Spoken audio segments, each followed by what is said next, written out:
You're listening to the Soju Sessions, episode 66 on the Soju Talk Nation podcast feed. I'm your host, Crispy, also known as Crispy Wonton or simply just Anton. And on today's episode, a new member of the Soju Talk Nation, a professional internet person, an internet personality of sorts, the one and only Jackie joins the show to discuss her K-pop origin story as well as a celebration of Asian American Pacific Island Heritage Month. It is a bit belated, but we did want to touch on, the topic of identity and how all of this coincides with our love for K-pop. So, she is a wealth of knowledge, wisdom, and experience, and it was just incredibly lovely to hear her talk about what it all meant to have so much exposure to a number of cultures, whether that was her own, Japanese and Chinese, or K-pop and Korean culture. She has a great perspective and just so cool. So cool. She even shares with us her summer K-pop playlist. Just a heads up, it's moody, but there is a thread of warmth to it that really evokes a feeling of summer. So we got pretty in depth on her song selection and why she chose the songs that she did. It is linked in the description below, so feel free to listen along as we talk about her playlist. And a big shout out to all the students who have finished the school year, either have graduated or are off for the summertime. Congratulations. Hope you all find amazing adventures throughout the summer. And for the old folks, the weather is warm. It's nice outside. I hope you all go on adventures as well. I don't have any big plans, but I'll be in and out of things. I'm going to see some things, going to some events, perhaps music festivals, perhaps concerts. Outdoor venues, indoor venues, all those things. Yeah, the world's opening up again, and the weather is nice. So, I think I'm pretty grateful that things are starting to look up, and the world is kind of shifting back to what it once was, as far as accessibility to so many things, to adventure. Right. So, hope you're all well. Stay safe out there, and yeah, I'll see you out there. All right, coming up, my chat with Geeky Fried Rice, Jackie, on her K-pop summer playlist on the Soju Sessions.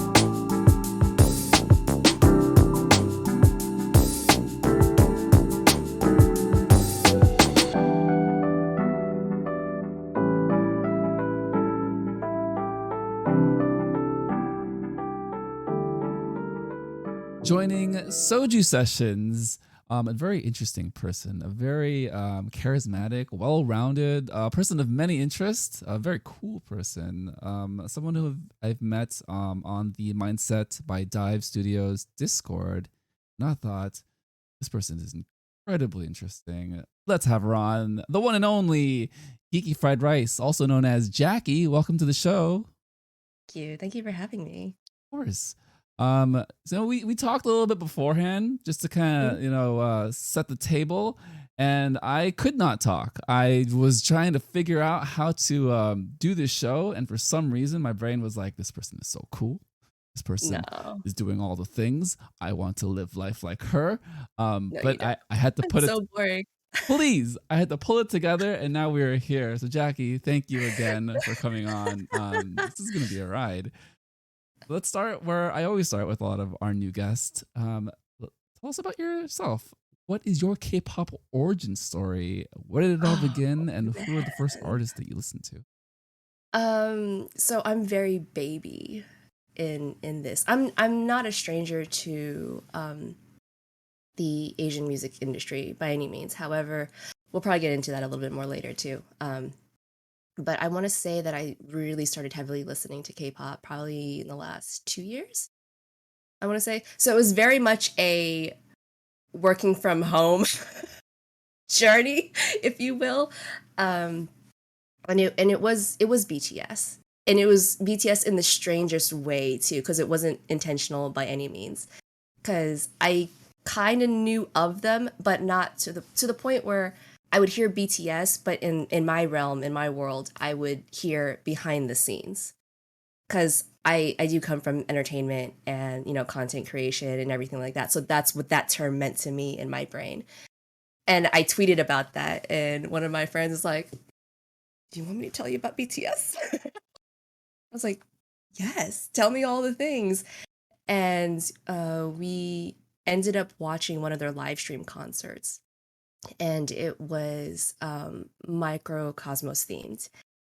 And we were gonna do like a whole 24 hours, like we're gonna stay up because it was in Korea time, right? So for Central time zone where I live in, it was like 4:30 in the morning. So like we're gonna make a day of this. We're gonna go to H Mart. We're gonna make tteokbokki, and then we're going to have like BTS face mask. I redid my living room with like purple, blue, and pink lights and everything, and we were just having like our own little concert at home, kind of thing. And it was just so. Those men are so wholesome, and they're very pure, and just watching how they interact with each other. Even they didn't even have an audience. It was just a bunch of screens where an audience would be, and I really love their energy, and so I'm like, okay, I think I like this group. And I don't want to like shame any other groups by any means, but I'm an 80s baby, and I was like, Backstreet Boys can never, like the whole time. But I still love Nick Carter though. But yeah, that's kind of like how it started. And then we just like did these little things together. Like we went to a cup sleeve event, and we did the BTS McDonald's meal, that kind of stuff. And it's just like these little memories, and then it kind of like expanded. I'm like, what else is there? And then I started getting into like Monster X and ATs and flying. I don't know if it's pronounced Junie or Jenny, but absolutely love him as well. So it's kind of been like a growing snowball. I'm trying not to go too hard, but You're I doing did go. just fine. You are at the perfect level of obsession and enjoyment. So you are doing Yes. just fine. You mentioned Right there. Backstreet Boys, and I feel like this Mhm. is a common thread for a lot of people who are just now getting into K-pop, right? Where they Mhm. see boy bands, and for them, growing up was the 80s, 90s. New Kids on the Block, I think, was like the beginning Uh-huh. of it all. But then in the 90s, when it really popped off between Backstreet Boys and NSYNC, and I will throw in 98 Degrees in there because Yep. they were part of it too. I will Yep. also throw in O Town. They were part of it too. What is the All the emotional memories. thread for you for that for that connection between those boy bands in the 90s and 2000s to what the boy bands represent today through K-pop? I So I kind of wonder if I would be the same if I experienced, say, 98 Degrees, Backstreet Boys, NSYNC today as a full grown adult that doesn't always know what she's doing, but an adult nonetheless. And I honestly don't know how to answer that, because when I was much younger back then. I was what, I saw Backstreet Boys in 8th grade, and I was 13 at the time. And I was like, the little teeny bopper. Oh my God, they're so cute. I didn't really know what I was watching. I just knew that I liked the music, and I thought they were very attractive men. And then that was it.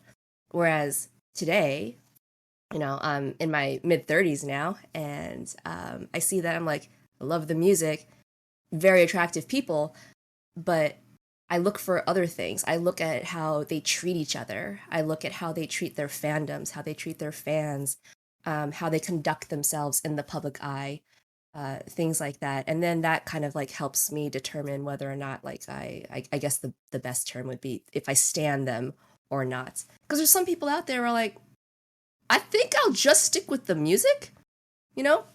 I don't need to know anything else. I don't need to watch the other content that you put out there, things like that. So there's different boundaries that are set, certainly in adulthood, I think.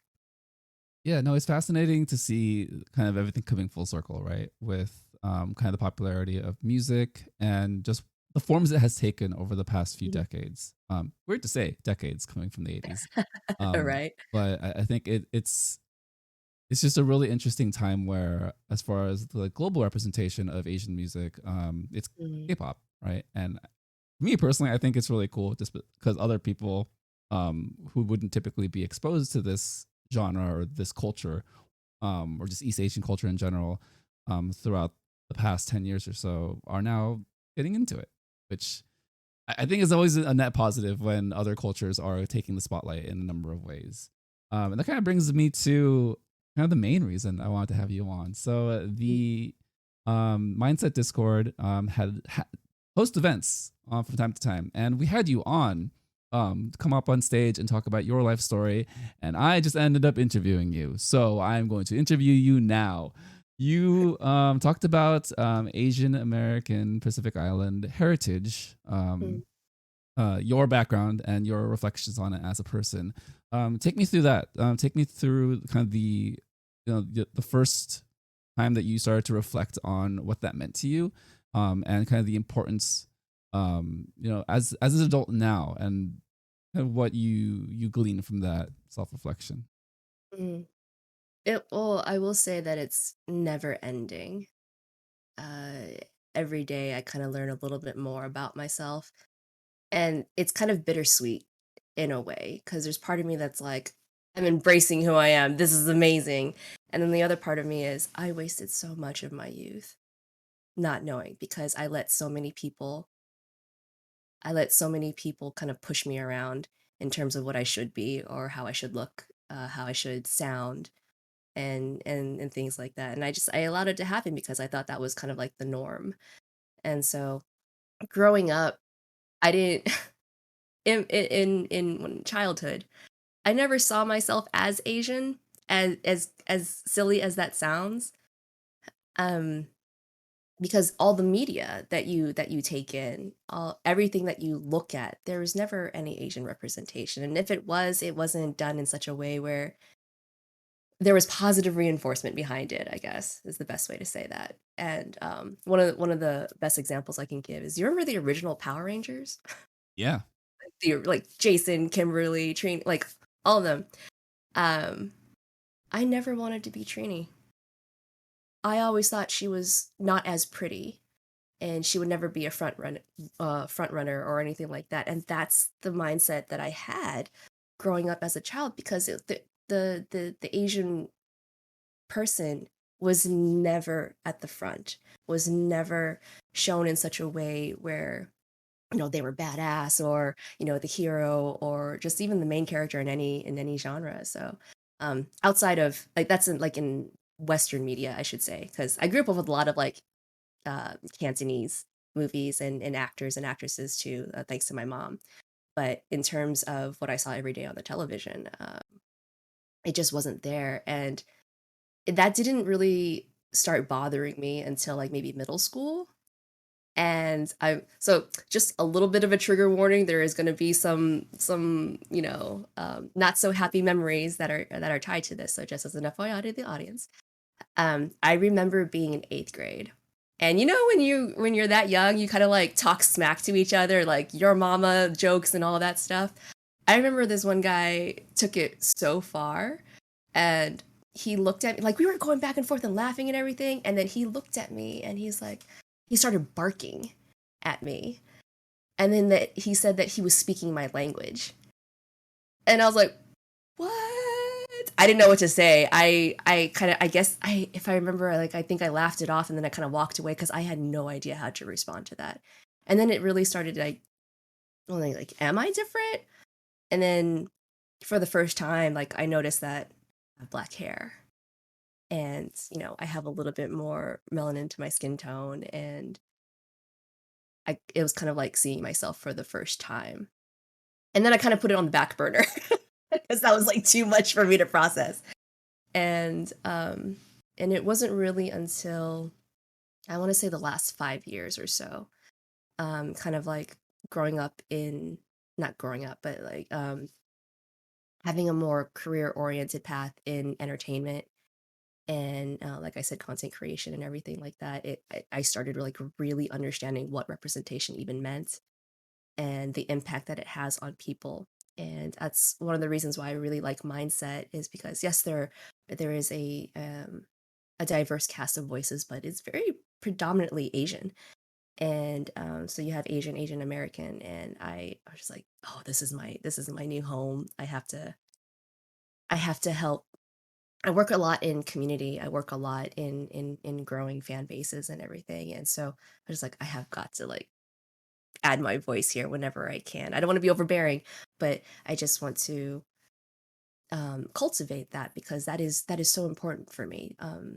Places and spaces like the mindset community are things that I wish that I had back then. And it's rough. It's rough if you don't have any guidance whatsoever. So if I can offer some of that insight, I'll take that opportunity every time I can. Sorry for the long-winded answer. No, it was excellent. You said guidance just now, Mm, and it really got me to think of my time as an eighth grader, as middle schooler into high school, all those years ago. I was 50 years ago or so, because we are old. Um, and what the landscape really looked like in school, in culture, just in society, right? Your neighborhood was your neighborhood. You weren't connected to the internet, so that was all you had. But mhm, still, in a lot of ways, schools, teachers, professionals didn't have the necessary experience to kind of guide people, guide young people. Um, so I had very similar experiences to you, but I grew up in the Bay Area where it was pretty mixed and diverse as far as the different mm, cultures and people I grew up around. So it was pretty regular to give each other a hard time and kind of just be racist about it because everyone was different. Whether it's like my Vietnamese friends or I'm Filipino and Chinese, so I have plenty of things for people to kind of talk back at. But then it was one of those where it was understood because we were all coming from a place of confusion. That really strange point in your childhood where you see these images and these very exciting, explicit words, and you just want to use them, but you don't really know the heavy context of them until you're older and you understand the weight of those things mhm, is significant, right? And it really brings me to kind of my adult life and to kind of reflect back. It's like, wow, I really was a jerk when I was a kid. But at the same time, as a kid, like if you don't know what you don't know, then how can you kind of readjust your direction and focus to interacting with the rest of the world? mhm, Um, so in my adulthood, I had worked in education. I had gone to grad school for a master's in education, and one of the large theories and focuses was culturally responsive instruction. So it's not projecting what you think someone else should be learning, a student should be learning. It's how do you respond to the um, cultural variables that mhm, happen in a classroom, right? Oftentimes, it's going to be in underserved communities. So, very specifically with African American and Latino communities. But you also have to kind of think about who else is going to be entering your classroom that may be from a different background, and how do you um, communicate in a way that includes everyone, right? Coming from their perspective. So, for me, that's kind of my foundation in trying to interact with people on the internet. Um, mhm. it is a challenge because it is the internet, and not everyone comes to the internet for the same reasons. Yeah. Not everyone comes to the internet to connect with people the same way. But I think that's the least I can do as far as trying to interact with people. Just have that culture responsive foundation. Um, you said in the past 5 years is when you really start to be more aware of it. Can you think back even further than that when you had inflection points of um, perhaps isn't the word, or where you felt uncomfortable throughout your 20s, and you thought like that didn't sit well with me, but you didn't know how to respond to it. Were there any moments of that you're just like, I need to figure this out, but I don't know how. I wasn't given the tools yet until fairly recently when um, a lot of Asian American Pacific Island conversations started to happen and people became more aware of how to engage with people. Was there anything like that for you in the past 10 years or so? Mhm, mhm. Dating. We love talking about dating. We're gonna go. So dating stories. Tell us all about it, Uh, Jackie. I won't get too into detail. But dating was difficult because I this is gonna sound so bad. This is gonna sound so bad. But now that I really like look back and reflect, um, I dated predominantly white guys, and there is such a disconnect. there. I remember one relationship in particular. This isn't anything like super bad or anything, but it's something that did stick with me. And remember, you go to like your auntie's birthday party and they reserve like half a restaurant, like a half a Chinese restaurant or something like that. Oh, for context, I am half Chinese, half Japanese. That's also something very interesting. But for the sake of the story, we go to a Chinese restaurant and like there's like 8 of those round tables that are reserved for us because the family's pretty big, right? And I just remember my um the person I was seeing was sitting next to me and the food was being brought to the table, like I don't know, 8-course meals, that kind of thing. And I remember grabbing food and putting it on his plate or his bowl and just like, just getting little bits and pieces and everything. And he told me he didn't like that. He said, "I don't like you serving me. I don't like you acting like you're subservient to me." And I'm like, "That's not what this means at all." And so we had like a long conversation about it, but it was very interesting the way that he took the gesture and the way that I was brought up. So is there a right and a wrong? Is it so much of a gray area? Can there even be a compromise with stuff like that? And so those are one of those moments where I was kind of like, "Oh man, I don't know how to get past that because I want to be true to my upbringing. I want to be true to the traditions that I grew up with and show respect for, my elders or the person I am seeing and dating.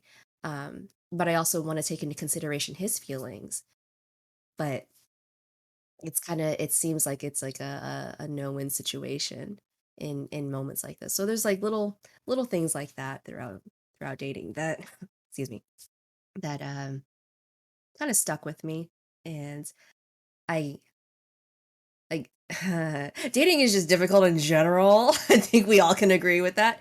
You're not But having the time of your life. I'm having the time. I'm really not. I'm just here on the internet. Yes, everyone. I mean, same. Well, you are on the Soju Talk server now, and there was a time when it was very active with the unofficial, official role of the unhinged for all the folks that use Hinge and talk about our dating stories. Oh Yes, my I'm calling God. out all of you who are listening right now. If you are listening, hello, welcome. We could revive that, everyone. It's summer, Oh people are my out, people are on gosh. the app. I'm not even gonna lie. Like I'll read through some profiles and then I'll be like, that's not. Am I being too judgmental here? And I'll show a friend of mine, and one of my besties is my gay wingman, and I love him to death. And I'll just like show him this, and he's like, "Are guys okay?" I'm like, "I don't know. I'm just gonna put my phone down and I'm gonna go about my day." Speaking for the representing that side of Hinge, I will just tell you, no, we are not okay. Very Just- simply. Um, oh yeah. no, I think that story is very indicative of kind of the lack of communication between cultural exchanges, right? And I think Mhm. for a long time, it was this idea that your specific perspective or culture was incredibly fixed. And I think that goes into the idea of representation, where all we saw were images of Westerners in media for decades, especially us 80s kids growing up and seeing it on TV, seeing it in movies. And for the rest of the world, that is the standard culture, right? That is how things were done. It was done in the white American household. That's the basis. And instead of questioning any other action that is contrary to that with inquiry, with curiosity, it's almost taken into offense in a weird way. Again, not to generalize folks who are in other cultures, but there is a way to figure it out without being offended, or assertive, or aggressive, right? Where Mm. you can come at it with a sense of curiosity and said, "Why did you serve me?" As opposed to, "I don't like it when you serve me." They ask the same questions, but the Mhm. intended outcome is very different, right? So I feel for you, and I think that has slowly become a shift with kind of this inclusion of other cultures, whether that's in media, whether that's in the workplace. I work in tech, so it's been a very big focus as far as a lot of HR retreats and seminars and Mhm. trainings over the past 5 years, where it's really about training, retraining people's communication skills, right? Because everyone inherently wants to be a good person, I believe. It's just we don't have the tools to do it in a lot of ways. And I think workplaces are doing the best job they can. I think there could be more, but the best job they can to at least get people exposed to that idea, right? I wanted to ask you about microaggressions. So, have you experienced any recently? And how have you, with all the things that you've kind of learned and accumulated as far as yourself and your place in the world, how have you responded to those? Mm, I want to say that luckily I haven't run into too many because the people I surround myself with are open-minded, and we are able to have those discussions openly if that ever were a thing. But I work on the internet, so happens quite often.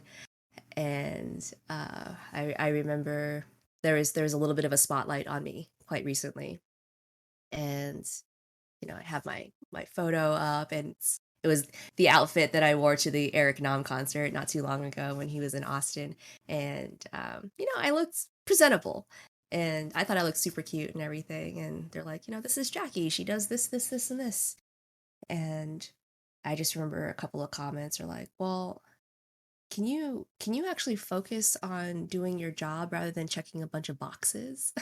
That kind of thing. And I was like, bro, during during AAPI month, really? Like I can't even have this, that kind of thing. But I learned very early on in this particular career path, because working on the internet and dealing with a lot of different personalities and conversations and people in general, I pick and choose my battles because life is really too short, and I would rather have a conversation with someone who wants to have that conversation or is open to having that conversation. I'm not going to try and teach somebody who has every intent to harm. Like, when someone is just trying to, come at you or, get you all riled up. And if that's your intention, that's okay. I don't need you in my life. That's totally fine. I've accepted that you can't change everybody. And I kind of slightly disagree with you in terms of everyone wants to be a good person. I don't believe that. Maybe at some point in everyone's lives that was a sentiment that they felt, but I do believe, seeing what I've seen, and I do believe some people just want to watch the world burn, and in any way, shape, or form they can manage that. And so if I hone in on that and I recognize that, I'll think I'm going to step away, and I'd rather place my energy and focus on someone who does want to make the world better, who wants to, if not make it better, then is open to accepting other norms, I guess, into their own daily lives. So it's very much a pick and choose battles kind of mentality that I have when it comes to microaggressions. Yeah, and it does feel like that's kind of a lesson for the internet and just people in general, right? Because Mhm. we only have so much bandwidth to deal with the things that are important to us, and Mhm. there are only so many fights that we can fight, that kind of push back against our moral judgments and values and who we are as people. So again, it is about picking and choosing, and I think you do a pretty good job about doing that. And a shout out to you for being on the internet and being an Yeah. Asian American person and a woman. So you are doing It's why amazing I things. constantly need naps. I'm Well, let's talk constantly about. tired. I mean, the internet is a tiring place. Well, let's get into a little bit of a celebration for the month. I know it is June, but you know we're it's belated. It's belated, everyone. We So don't stop being this. yeah, we're just So this it's an all the everyday time. thing, really. Shout out to Pride Month. We're just Yeah. here hanging out. You know, we're just hanging out with you guys as usual. But what are some moments in your Asian American experience that have been incredibly fruitful? Whether that's bringing a friend into your life who is now all about it. We're just like, yes, they are definitely part of my family. Or seeing something in the media where you reflected and said, wow, we've come a long way. Are there any moments like that for you in recent memory? Um, this past Chinese New Year, so that was February, which is basically 3 years ago now. So back in February, I don't have a lot of Asian friends out here, and that's unfortunate. It doesn't mean I love my non-Asian friends any less. It's just it's nice to kind of like have that camaraderie and that bonding, which but I don't really have that out where I currently am. And so all of my family is in a completely different state. I was the bird who kind of flew away. Oh, Mama Fried Rice was not happy with that whatsoever. She was very mad when I was like, I think I'm gonna move. I'm not happy here, and unmarried, breaking up the family, all this kind of stuff. And so I'm kind of somewhat alone out here, and Chinese New Year came around. I'm like, well, I'm obviously not going anywhere. So, but I want to celebrate. And I have a core group of friends who very much love me and accept me in all my crazy forms. And I said, can you guys come over? Because I want to celebrate Chinese New Year with you. And they said, sure. And I went all out. I got these red lanterns and I put them all over the ceiling. I went out and I got I see, which is the red envelopes.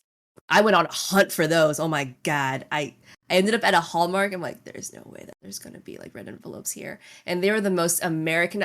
Oh my god. I'm gonna show you photos of these envelopes, and I could not accept them. I was like, this is this is not at all what I want. But I did find some like legit red envelopes, and I, put some lucky money in there, and I made a lot of different dishes. I made like long life noodles and um, poached chicken and some other stuff. Like I had like 6 courses that I made, and we played mahjong at the end because that's what we usually do. So I don't have a table, but I did teach them how to play like at least the basics, and it was just a really good 12 hours out of the day where it was just nothing but me teaching them how I grew up and all the different traditions and everything. And I got them little. Do you ever eat like I think they're called wee yogurt? They come in like these little glass jars, and you never know what to do with them whenever you buy them. Like your cult? No, Mm-mm. No, it's just like this like little yogurt bottle. maybe But I need to see it. It I'll really I'll my brain is just like, what? Maybe. Oh. I'll send you a photo, but I had a crap ton of these bottles. I'm like, what am I gonna do with all this stuff? So what I did was I wrapped them in like gold and red tulle, I guess. It was very glittery. I kind of regret that, but it looked beautiful. And I put little bamboo shoots in them, and I gave them like little favors in a way. So they still have those plants, which I'm amazed they're still alive. But yeah, so that's in most recent memory. That was probably one of the most rewarding experiences when it comes to sharing culture. You are so cool. You just know how to No, I'm not. celebrate things. Like you I'm throw not. great parties. It's like, what? I don't know how to go to a boba shop with another person. I just go there and drink and laugh. Yes. Um, That's all it is. That's well, really all it is. so the party is incredibly detailed and you've retained so much of your heritage to share with your friends. How did you retain a lot of the practices that you had in your family, a lot of the traditions, and even like the cooking, because that is definitely ingrained into our history as Asian people. How were you able to essentially keep all of this in your mind? Because I cannot. I would love to eventually, but kind of take me through like your history and what your parents and family have done to keep this alive within you, so then you can carry this on with your friends and just your future family. So it's as I said before, I'm Chinese Japanese, and unfortunately the Japanese side is very, very small. Like only child, my dad's an only child, and whereas my mom, who is Chinese, born in Vietnam in the 50s, has like 10 siblings at the time. And so you kind of do the numbers there over time, that side of the family is rather large. And so there was more Chinese Vietnamese influence in my life. And it kind of like stayed alive with my cousins because they're the crazy ones that throw like the massive parties, and like we've never had an American westernized Christmas or Thanksgiving. We had like turkey and ham and maybe mashed potatoes, but everything else it was like noodles, shrimp, and maybe even like teriyaki chicken. Like I think was like the most Americanized. Like so, uh, all of that kind of just like is still going, and that's what's kind of like tying me year after year. But in terms of like the deeper traditions, my mom is very traditional, like very traditional. Like if you shake your leg, she'll slap your knee and be like, "Stop it! You're shaking off all your good luck," like that kind of stuff. So she's very much that in the everyday. Um, like to the point too where as I said, I'm kind of like alone out here by myself, and I'll FaceTime my family if they have like birthdays or something like that. And my mom is in a way superstitious too. She doesn't like it if I were to like show my face on like an iPad. She doesn't like it if I'm in the photo, in the family photo. Because if you look at it and you have like someone who is in a rectangular shaped frame, that's very like that person has passed, like that is a memento of that person rather than like them being in the present. So it took me a moment to kind of be like, but I want to be in the family photo too. I miss everybody. But she's very much like she doesn't want to think of her daughter as passed away, So I was like, okay, pick and choose my battles. I'll let you have that one. It's just technology, but like I get it. I do. But we talk weekly, so it just like little things like that. So I do have like my everyday, and then I have to like really dig into my childhood of like what did we do during X, Y, and Z? Like how did we celebrate birthdays? How did we celebrate holidays? How did we celebrate Chinese New Year? Uh, and so it wasn't until recent memory, I started diving into TikTok a lot. That rabbit hole is nuts. Yeah, I have a very conflicted relationship with that app service, whatever you want to call it. Hi TikTok. Right. But because of the origin of TikTok, because it was musically, I want to say, and it was primarily a Chinese app, I think, and then it evolved into TikTok. I had never seen so much Asian representation in my entire life. And so I was just like, oh my God, there are so many creative people out there. There's so many people who cook, who are into the arts, who are into calligraphy, things like that. And it's like, I will never get off of this app now. I can't because I never had this. I need all of this. And so I started getting into cooking, and that's kind of like tying me over in terms of kind of like being solidified in your culture and heritage. That's an incredible advantage. I don't even know what word to use here. Amazing, I guess, outcome of TikTok in a lot of ways, Mhm. because in one sense, there's everything you could ever think of on TikTok, right? But because there's an algorithm that continuously feeds you things that you've already seen or things that are similar, you've gone down a rabbit hole, and it's kept you in the rabbit hole of Mhm. similar topics and videos. And It's just really fascinating to hear that you started in food and it will keep you in food and culture and people, which, I mean, for all of the things that TikTok can be, that is one really cool outcome for what it is for you. Hmm. Yeah, shout out there. Again, I gotta choose, like, 'cause sometimes you end up on the wrong side, and you're like, I'd like to leave. I don't want to talk about my experiences with TikTok, so I won't. Let's just put it that That's way. okay. That's totally fine. um, I get it. I do. I understand. there are a couple folks on the server that we okay. Let's just leave it there. Joe Cab, Ara, and Delmonic. That's all I'll say. They are just now represented here. No, let's add a couple other things, but let's talk about some music. Let's get into some music. So, you gave me a playlist yesterday. Yeah. And I just asked you, like, what are you listening to right now? What are some groups or musicians that you love? And you gave me a playlist. It was quite a vibe.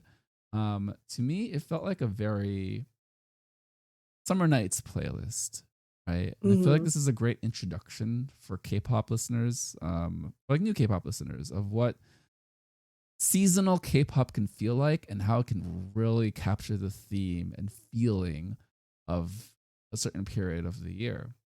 Let's kind of go through all the songs that you chose. Not in Oh excruciating boy. detail, but Okay. pretty concise. And I've kind of separated things out a bit. So on Jackie's Okay. Summer Nights playlist, we have the opening scene, right? We've got Happy Paula and Wander. It is an Mhm. instrumental song. It's got end of the school year vibes. What does this song mean to you as far as just being an instrumental and kind of the music that's being composed? And did you have a musical background that you were able to kind of pull a lot of the emotions out of just the instruments? Yeah. So my parents made me do piano from like age 7 to 16, 17. So, and it was all classical trained.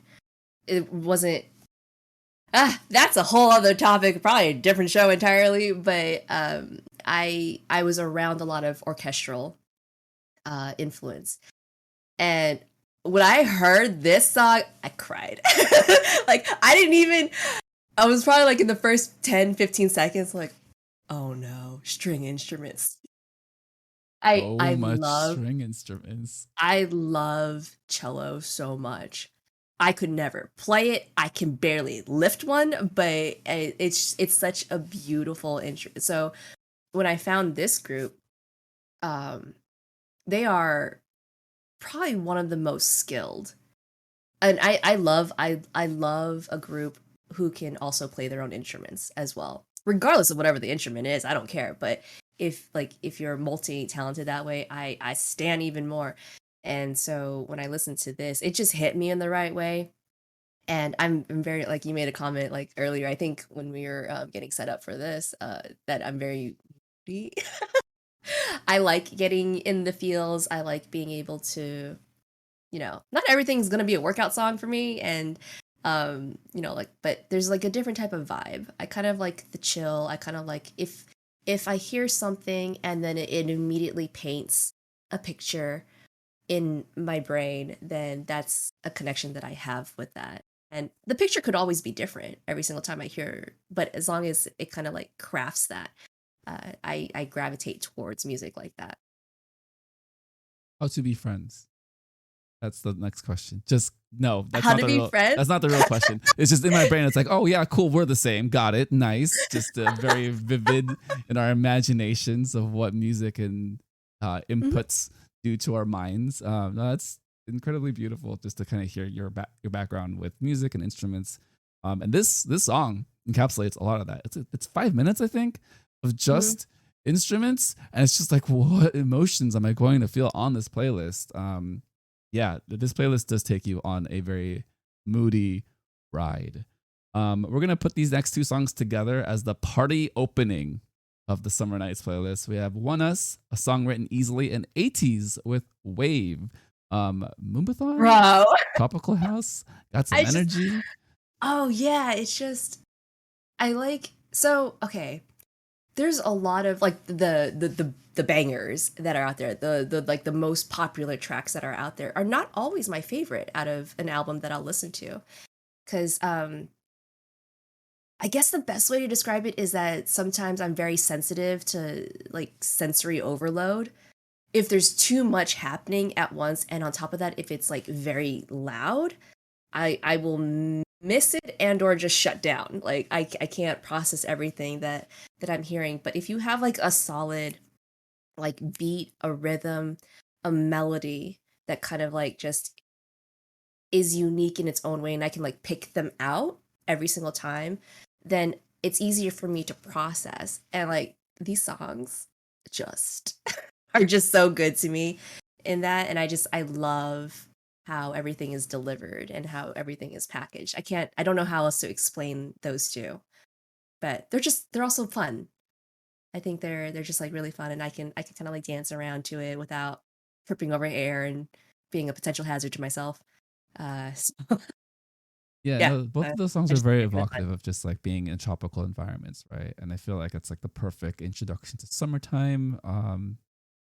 Yeah, if you were around in 2019 or even 2020, AT's Wave, Hakuna Matata, yo, that's just forever in K-pop. So I think they did perform it on Kingdom last year. So yeah, it's I think it will always be one of those very memorable summer bangers. But like you said, there's a lot of very memorable moments to it, to both those songs, that I think flow really well together, as far as being a 1-2 punch at the. All And you right. have to remember too, I didn't get into this until like a year and a half ago. So this is just part of my organic journey. Like this wasn't thrown at me. It's like I just listened to an album, like that's the one. That's the song that I'm going to be like, that's my favorite, or like top three or whatever. Yeah. So I had no outside influence being like, this is the popular track of the year or whatever. Well, Mm. that's awesome because it's one of those reflective song choices where it's like, yes, this is the reason why it's so popular because it speaks to people without context. Mm. Amazing. Next grouping of songs, we have Summer Reflections. So we get a little sentimental. A little bit of Uh-huh. future bass here and there. So we've got Monsta X, Someone, BTS Microcosmos, Junie, By My Side, Super M, Wish You Were Here, B2B, Nana, and The Rose with I Don't Know You. So describe this section for me. What was your thought process in putting together this section that makes you want to feel like you're falling in love, that summer love is coming, but you don't know what to do with it, and you're running in a field with that person? Don't even know. Because it comes down to like, how did it make me feel when I initially heard it? Um, a lot of when I connect to a song, some songs I'll listen to and like, I'll give it until the first chorus. Because sometimes you don't really like get hooked until you hear the chorus, right? But these songs in particular had me within like the first 10 seconds. And I can't explain exactly why. It's just like tugged at me in a way. And um Microcosmos is actually the first BTS song I really heard. I think maybe I heard Dynamite once in passing in a Kohl's when I was walking through or something. I don't even know. But I didn't either know that it was BTS or like what I was really listening to. But I did recognize the melody of Dynamite. But Microcosmos, I just listened to it. I'm like, this is my favorite song ever that they'll ever do. I don't even know what they have in store in the future, but this is my favorite. And it's just very beautiful to me. All of them are very beautiful to me in some way. Whether it be the lyrics or the way that the melody kind of like has a hold on me. I don't know the best how else I can describe that. All very emotional songs. Mhm. The Super M song, Wish You Were Here, surprised me the most because I didn't know it existed. But it's this very like mellow trap song that is airy and feels like you're in clouds. Like this is Super M. This is the hard hitting group of SM. It's like, oh, this is not. I mean, it is, but it just felt very different from what I knew. But it fit really well into this playlist. It I But tend to like tracks that are not the most popular. That I don't know why that is. That just seems to track for me. you're the But cool hipster. We get it. We get it. oh Lord. Oh no. I don't know Yeah, if it's a good or a bad thing. it's the best thing. You are the best. And I did want to shout out Junie's song "By My Side." That is a guitar guy coffee shop song if I've ever heard one. That is my most listened to track last year, according to Spotify. Because if it's ever raining, if there's ever a thunderstorm, that's on repeat the entire day. I'm not even kidding. That is quite literal. That is on repeat. I love that song so much. If I can find other music that has like the same vibes, the same like smoothness to it, oh, best. It's a perfect song to me. 10 out of 10. Other crying rainy music is The Rose. You have "I Don't Know You," alt rock. Hello, Listen. 4 Oh a.m. my god. Oh my god. So they're another group. Most of the times I won't try to know more information. Like I'll just take the group at face value and be like, no, I like that song. Oh, I like this song and I like that song. The Rose, I was like reading through some of the trials and tribulations that they've been going through, and like I'll see like little clips here and there and everything, and I love them so much. I don't know everything about them. I don't know like all the details and the ins and outs and everything, but for everything that they've gone through, for everything that they are conquering now, and the fact that I think they're coming back, right? Um, I was like, how can I not? How can I not like go out and support? And they also play instruments. I was like, dude, this is like the perfect. This is the perfect band for me or group, and so I'm very much a fan of them. I don't know if this is a reflection of me or The Rose is in fact getting more popular, but I've found myself just like surrounded by The Rose fans and Yeah. Wusong fans. It's probably because I started to listen to Wusong this year, and I was like, this man is great. I like Mm. everything that he does. And then people ask, "Are you a The Rose fans?" Like, I not as much. And now I hear songs here and there. I was like, "Oh, that song's great. Who is it by?" Oh, hi Wusong. Nice to see you again. He has a very distinct voice. Yeah. He So has a beautifully distinct voice. yeah, it feels like my world, my universe is there's an algorithm running, and it's kind of forcing me to meet people who are as moody as I am, and then also incorporate The Rose wherever I go. So cool, thanks. This is great.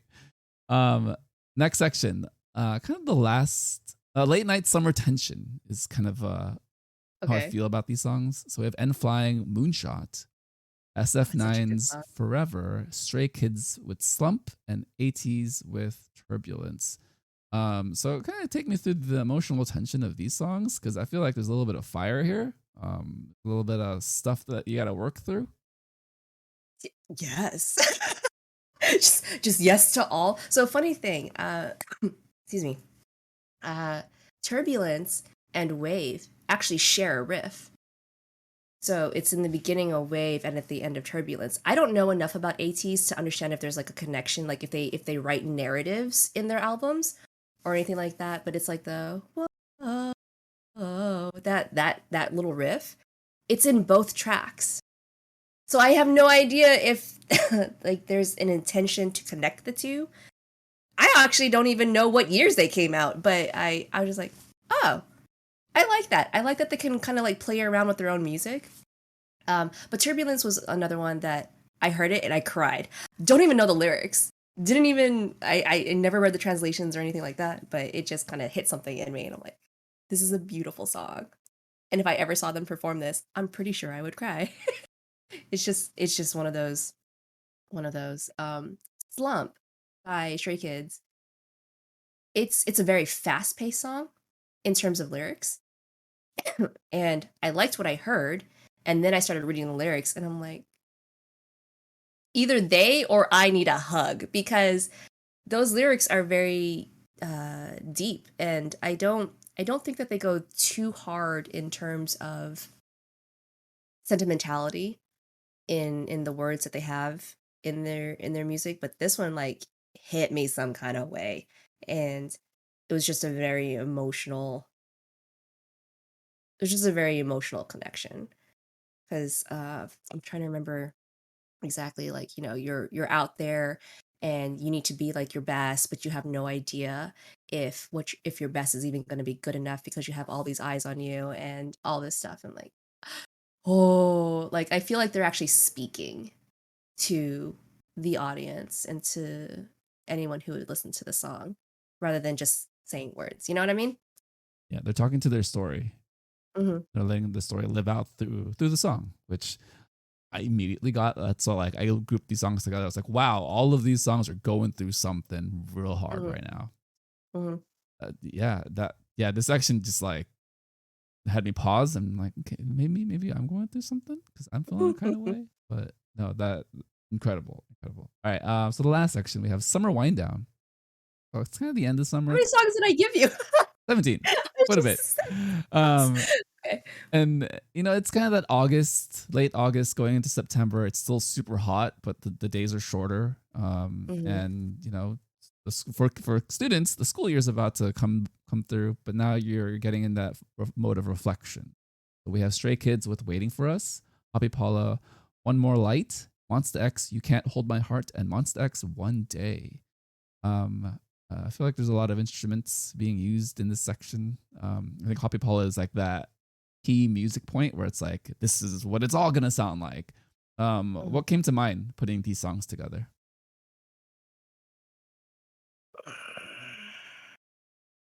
I don't know because a couple of the like the Monster X ones, they aren't happy ending.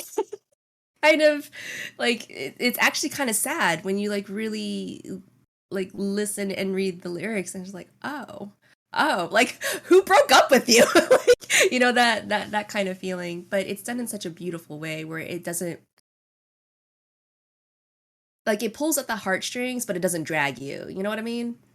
So like I can tell that there's some sadness there, but it's still a beautiful thing that is created out of it. I didn't give you the entirety of Eric Nam's There and Back Again album. I would have thrown that in there as well because that entire album is nothing but that kind of stuff. Which I also am a huge fan of his and I adore that man. He's just the sweetest being. But that's kind of what I was feeling with with that section. And the Happy Paulo one, it took me a while to like get through it. 'Cause first, it's just beautiful in its entirety, but reading the lyrics, it's just like, no, there is someone who actually cares. Like you could be in a sea of a million stars, but if you were to leave, someone would notice. That's the kind of feeling that I got from it. And I cried. and, and so if I have like that kind of connection, then yeah, that's absolutely going to be a track that I listen to on repeat several times over. Yeah, no, it makes me want to watch a really sad anime movie. It makes me want to watch Weathering with You or Your Name, or his previous ones, the Centimeter one. That Mm. one was sad. Yeah, so those songs definitely just like end with very like emotional, somber like tone. You Can't Hold My Heart for me was like a reflection of like, oh, we had these amazing memories, holding on to like happiness, but then also realizing there's sadness to come that we're ending. Whether that's the end of summer or that's ending your time loving someone. God, man, my brain so sad. And just kind of reminiscing on those things. So yeah, all of those things. And then with the last Monsta X song, One Day, a lot of looking forward. I would say. I guess it's an end. Yes, it's a little sad, but time moves forward. The arrow of time always points forward. So just have to keep moving. So they actually performed one day in their concert. Oh my gosh, where are we? Like this week, because I was in Fort Worth and I lost my mind because it's such a beautiful song to me. And it's short, but I just love the way that they harmonize. The uh oh my gosh, the one before Don't Hold My Heart. Is that the name of the song? Oh my You gosh, Can't I need Hold more My coffee. Heart. You Can't Hold My Heart. Sorry. Thank you. I actually did not know that song existed until the road trip to Fort Worth. Because I was like, I'm going to a Monsta X concert. Let's just play nothing but Monsta X. And it was just every album back to back. And then I heard that one, like, this is such a sad song, but it's so beautifully harmonized. It is so, because you have I.M and Honey, they're the rappers of the group, so you don't always get to hear like the melodic tones that they have. Everyone has it. It's just, you train your voice to do something completely different when you're a rapper. But like all of them together, and they're just like they're so like perfect together, and I just love the harmonies that I was hearing. And that's what really got to me more than the lyrics and more than the song as a whole, I guess, if that makes any sense. But it was just, oh, it's so good. It's so good. Love it. But yeah, that was very new to me. I was like, that's on repeat. I'm gonna give that to Crispy to listen to. You're definitely in your feelings with this entire playlist, and I it's am. it's a I so great am. playlist. Again, this is a summer nights playlist, so if you're just feeling a kind of way in the middle of summer, this is probably a great introduction for you. But I still think it's considered summer because it does a lot of self-reflection type things that you would do kind of in the warm midst of the season. Yeah, well, Mhm. thanks for that playlist. I'm going to put a link to that in the description for those who want to listen to it and feel a kind of way. So I'll add a couple more songs. it's a running playlist. It's a working playlist. It's a living document at this point. All right, we're getting into some closing thoughts. We're gonna flip it a little bit because typically I'd like to ask my guests what they're looking forward to, but my guest also has questions for me. So this is a time for you, Jackie. Is there anything that you'd like to know about myself or anything in general? Mhm. Well, for context for your audience, we've maybe had one conversation prior to this one, and then we've kind of had like some engagement, some interaction within the Mindset Community Discord. And so I had no idea that this was something that you even did until you asked me to speak on it. So first question would be, why do you do this? Like what motivated you to create a show like this? Yeah, it started off with the main show, right? So Soju Talk. Shout out to Doug, Warren, and Anita.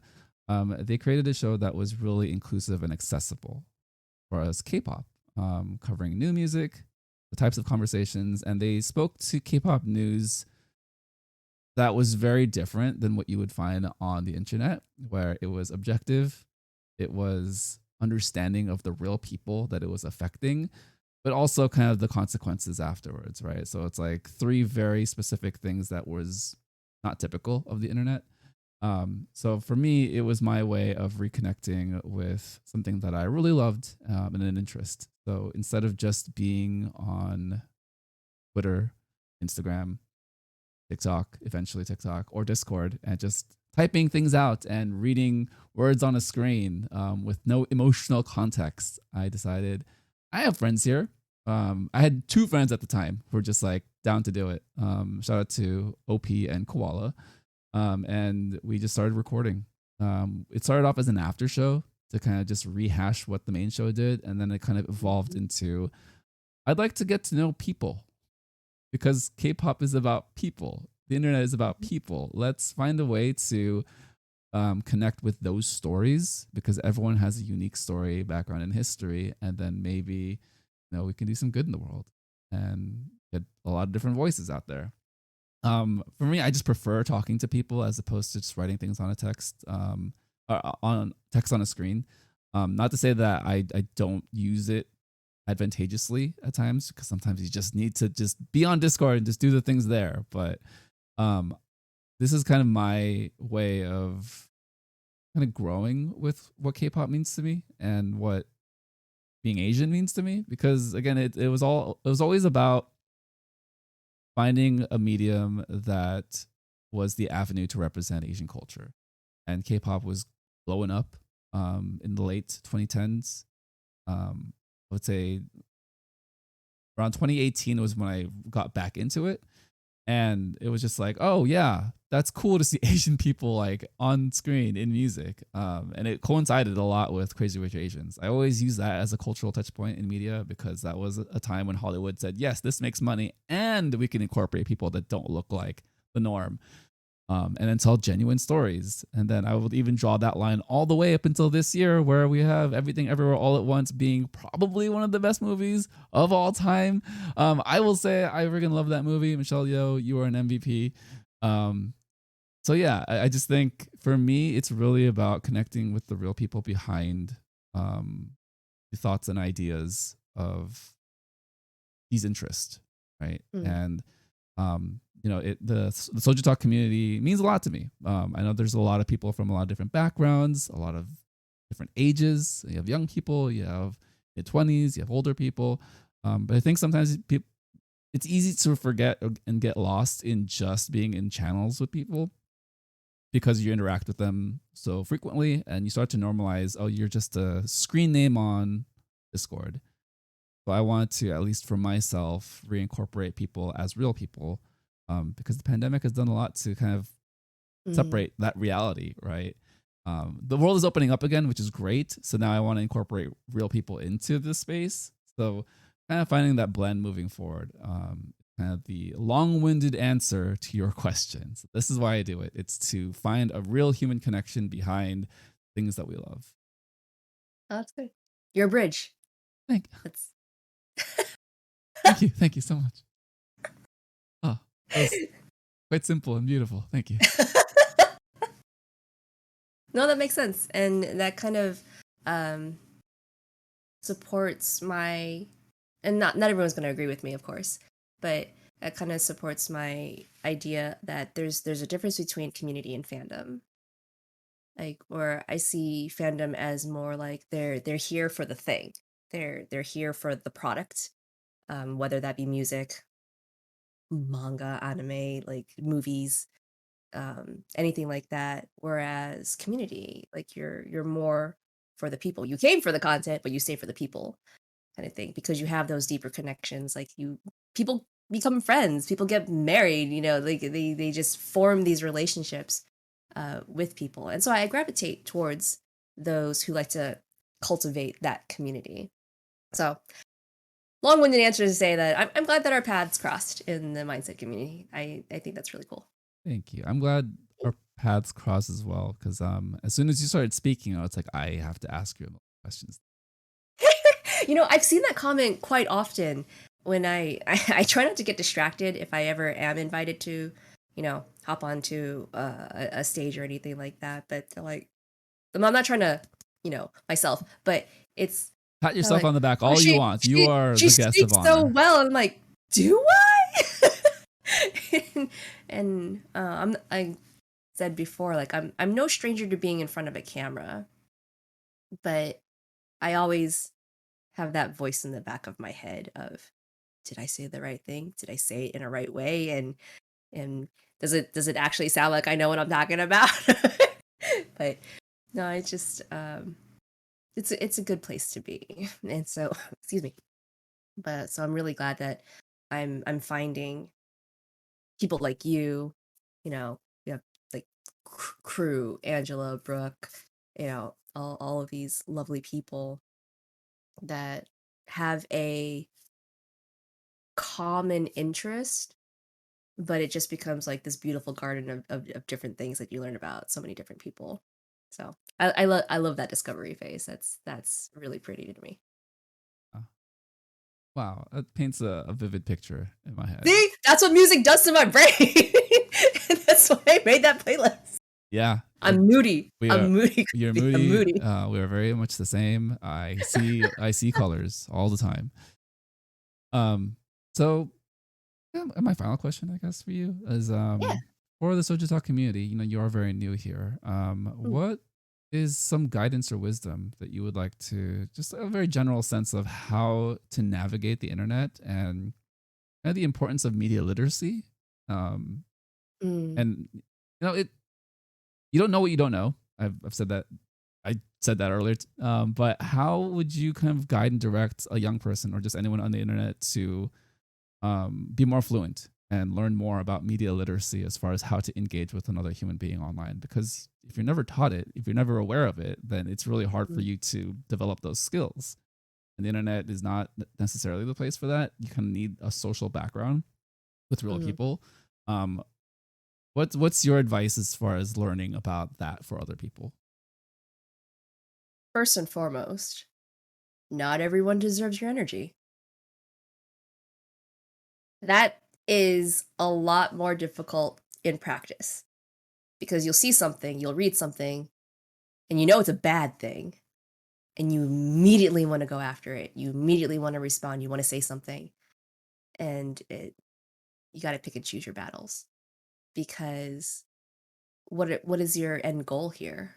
The fact that you said something, or the fact that you want to change this person's idea, their way of thinking. And the internet is certainly not the best playground to have those conversations, but it is such an open sandbox where you can't help but be impacted by the things that people say and do and present and all this stuff.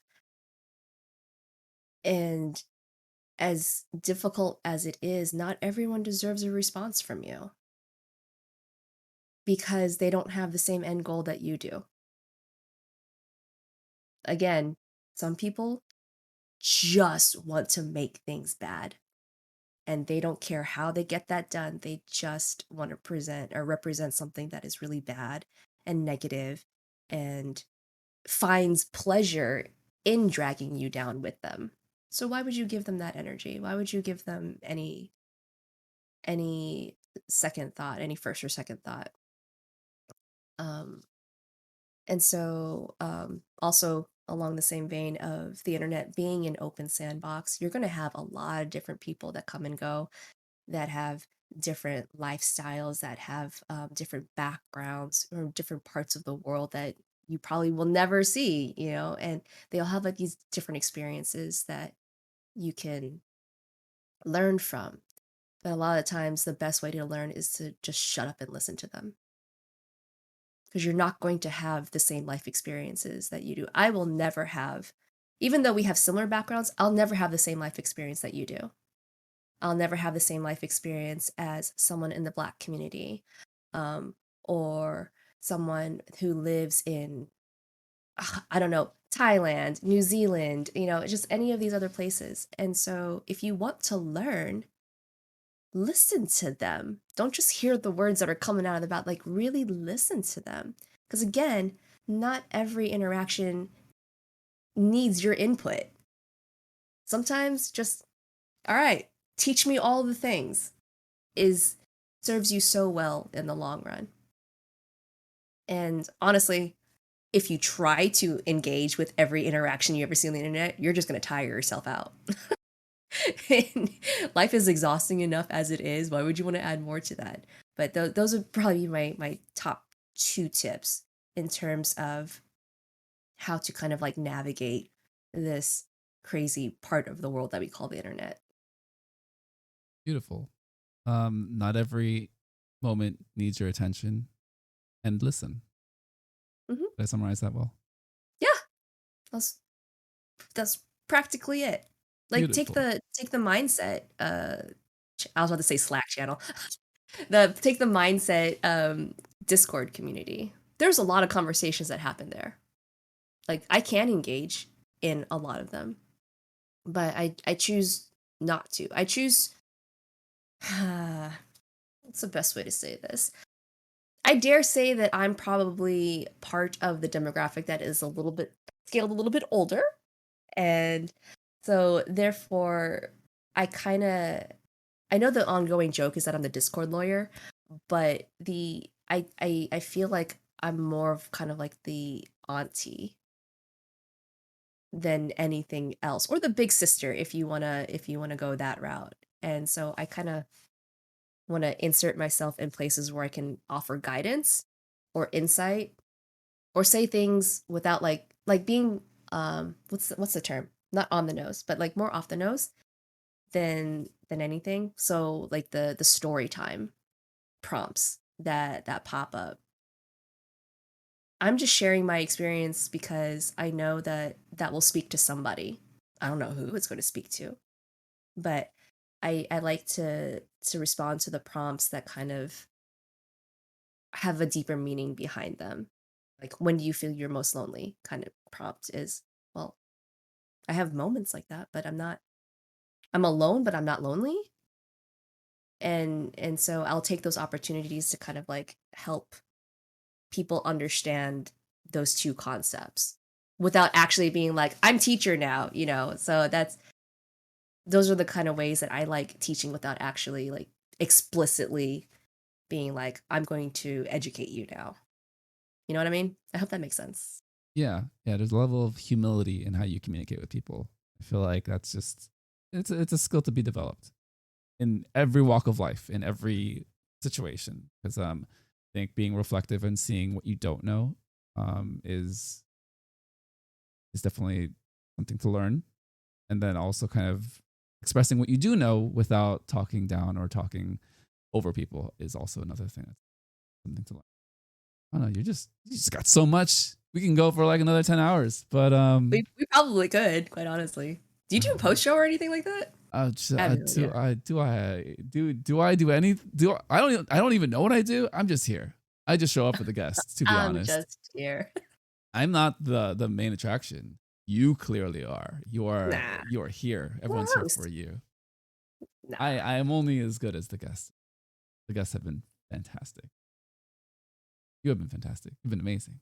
Thank you so much for being on the show. Yeah, this is a lot of fun. Yeah, this is amazing. You had an incredible story, and you just went into every direction, and I really cannot thank you enough for taking the time and just on this beautiful Saturday. I appreciate the invite. Of course. Maybe we'll do it again. Who knows? Maybe if we have some world-changing events happen. I don't know. The world is changing all the time, so we'll have something to talk about. Mm-hmm. Sure. All right. Well, thank you, Jackie, for joining. Thank you. This is amazing. Let's sign out. Thank you, everyone, for joining the Soju Sessions on the Soju Talk Nation podcast feed.